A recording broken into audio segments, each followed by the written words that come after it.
I know where there's a prime feeding area, especially if there's a lot of hunting pressure in the neighborhood, I want to be very careful around that. I definitely only want to hunt travel corridors coming and going to, and work really hard not to alert deer, so deer feel very comfortable feeding in that area. They consider it a secure location, and when that's the case, deer are going to pour into that area. You know, deer have memory. I think we forget that as humans. Deer have memory, and they learn to avoid areas that they associate with danger. On the other hand, deer have memory, and they learn that some things are not a source of danger to them. Think of deer on a golf course. Sometimes in some golf courses, the deer won't get out of fairway for the golfers to play through because they just don't associate them with danger.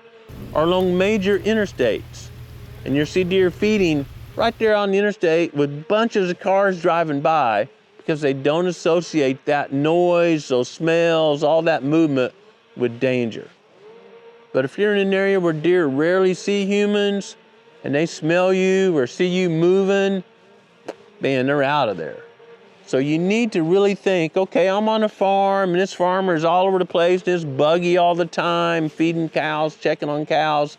If you could get that farmer to drop you off at your hunting location, that is way better than you walking all the way through the farm and they've never smelled you, and the farmer probably doesn't get off his buggy that much in that location deep in the woods. He's out in the fields working, and you can really send those deer on high alert. So it's different no matter where you are.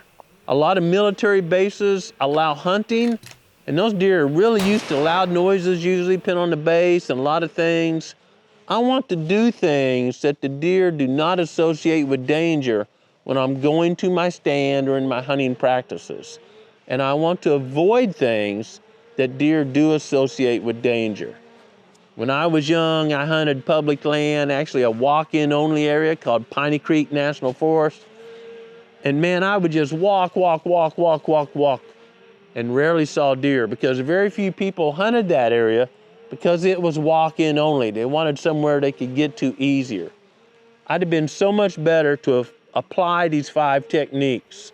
You know the thermals, know the food sources, maybe some white oak somewhere. Put all that together, find the travel corridors, the bedding areas, the food source, and really work not to alert deer. Rather than the week before season, go walk every ridge and valley in the whole area, send the deer on high alert and wonder why I wasn't seeing deer.